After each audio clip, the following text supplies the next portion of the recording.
Assalamualaikum warahmatullahi wabarakatuh. Dalam dunia kedokteran, kita mengenal istilah IBM, Evidence Based Medicine, yaitu pengobatan berdasarkan bukti ilmiah. Seorang dokter tentunya tidak diperkenankan untuk memberikan pengobatan tanpa adanya bukti-bukti ilmiah ini.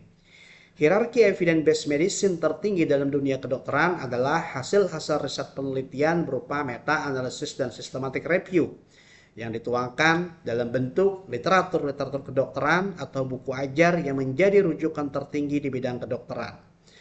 Adapun personal opinion atau pendapat pribadi menempati hierarki ilmiah terendah dalam bidang kedokteran. Misalkan, seorang dokter berpendapat pada sebuah metode pengobatan yang bertentangan dengan literatur, maka pendapatnya tidak dapat dijadikan rujukan meskipun dia seorang profesor. Buku yang saya pegang ini, contohnya Practical Cardiovascular Medicine, adalah contoh literatur di bidang jantung.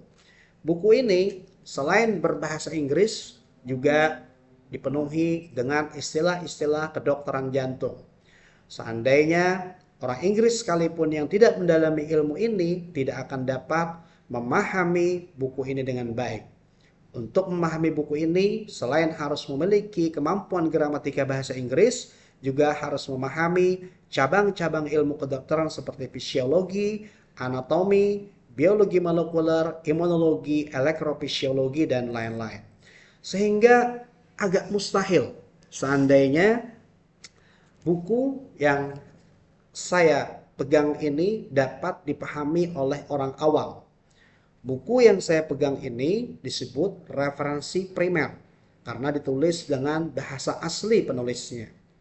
Kalau buku itu sudah diterjemahkan ke bahasa lain, maka disebut referensi sekunder karena sudah tidak sesuai dengan bahasa asli penulisnya.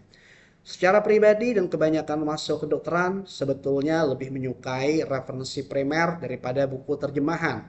Selain lebih original, juga tidak banyak terjadi bias. Nah, sekarang bagaimana dengan Al-Quran dan hadis yang ditulis dengan bahasa Arab? Untuk dapat kembali kepada pemahaman Al-Quran dan hadis secara benar, maka kita memerlukan penjelasan dari Rasulullah, sahabat, tabi'in, dan tabi'in yang mana penjelasan tersebut dituliskan di kitab-kitab para ulama. Semisal Imam Malik yang menulis kitab hadis dan fikih Al-Muwatta, yang mana kita ketahui Imam Malik menerima hadis dari tabi'in dan tabi'in. Guru beliau yang terkenal adalah Nafi al-Dailami.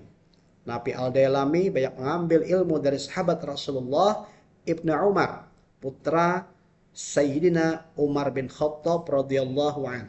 Sekaligus Ibnu Umar adalah adik kandung Hafsah, istri Rasulullah sallallahu alaihi wasallam.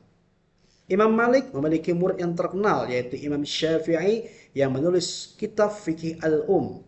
Bahkan sebelum Imam Syafi'i belajar kepada Imam Malik, beliau telah hafal kitab Al-Muwatta Imam Malik. Bayangkan, luar biasa Imam Syafi'i. Imam Syafi'i memiliki murid yang terkenal yaitu Imam Ahmad bin Hanbal. Imam Ahmad bin Hanbal memiliki murid yang terkenal yaitu perawi hadis Imam Bukhari. Oleh karena itu, rasa-rasanya untuk dapat kembali kepada pemahaman Al-Quran dan hadis yang benar, kita membutuhkan ilmuwan atau ulama yang dapat memahami referensi-referensi primer dari para ulama, semisal kitab Al-Muwatta dan Al-Um. Seorang ulama untuk dapat memahami kitab seperti Al-Muwatta dan Al-Um, selain harus menguasai bahasa Arab, juga harus menguasai berbagai ilmu seperti nahwu, sharaf, ma'ani, badi', bayan, usul hadis, usul tafsir. Sebagaimana seorang dokter agar dapat memahami textbook harus menguasai cabang-cabang ilmu lain yang sudah saya sebutkan di atas. Memahami Al-Quran dan hadis tanpa memperhatikan rujukan kitab-kitab dari para ulama justru akan menjauhkan dari pemahaman Al-Quran dan hadis yang sebenarnya. Sebagaimana hadis yang diriwayatkan oleh Imam At-Tirmidzi, "Wa man qala fil Qur'ani bi ra'yihi falyatabawwa maq'adahu minan nar." Barang siapa yang mengatakan tentang Al-Quran atas logikanya sendiri, artinya tanpa melalui suatu proses istihad, maka disediakan baginya tempat api neraka. Sehingga slogan kembali kepada Al-Quran dan hadis bila tidak merujuk kepada pemahaman para ulama, jika tidak berdasarkan referensi, jika hanya berdasarkan logika, itu sebetulnya hanya slogan pemanis. Sehingga mempercayakan urusan agama ini kepada orang yang hanya bermodalkan buku terjemah, ini sangat berisiko. Berarti dia lemah dalam bahasa Al-Quran dan hadis, yaitu lemah dalam bahasa Arab, serta lemah dari berbagai ilmu yang diperlukan untuk memahami Al-Quran dan hadis. Siapapun yang berfatwa, apapun gelarnya, profesor, doktor, LC, atau apapun, yang tanpa disertai referensi atau rujukan dari fatwanya tersebut bukanlah jaminan sebuah kebenaran. Itu tidak lebih dari pepesan kosong tanpa ilmu.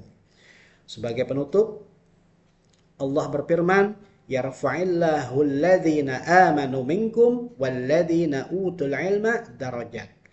Jadi Allah mengangkat derajat orang-orang yang beriman dan berilmu.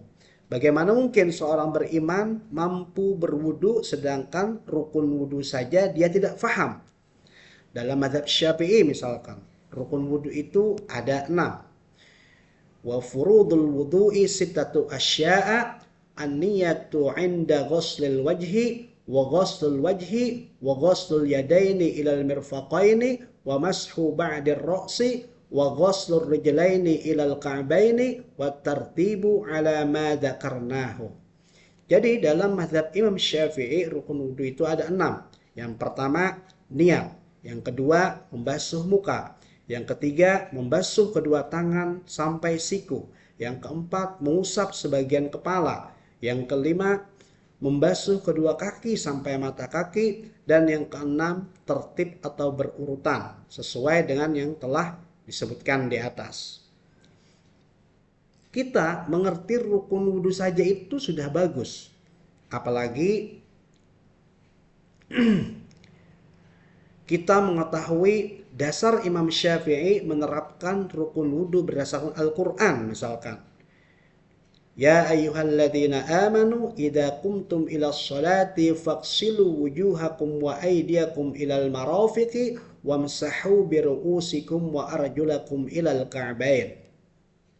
Jadi memang Imam Syafi'i menetapkan rukun wudhu itu ada 6 berdasarkan Al-Quran. Hai orang-orang yang beriman, apabila kamu hendak mengerjakan sholat, maka basuhlah mukamu dan tanganmu sampai dengan siku, dan sapulah kepalamu dan basuh kakimu sampai dengan kedua mata kaki. Jadi itu berdasarkan Al-Quran. Adapun rukun wudhu yang pertama yaitu niat, itu berdasarkan hadis Rasulullah SAW, innamal a'malu bin niat. Maka sesungguhnya setiap amal itu bergantung kepada niatnya. Namun berilmu tanpa didasari keimanan hanya akan menghasilkan ulama korup. Korupsi ayat, korupsi kitab-kitab para ulama untuk membohongi umat Rasulullah SAW. Sehingga harus komplit beriman dan berilmu. Kalau berilmu saja itu juga bahaya. Na'udzubillahi thumma na'udzubillah. Wassalamualaikum warahmatullahi wabarakatuh.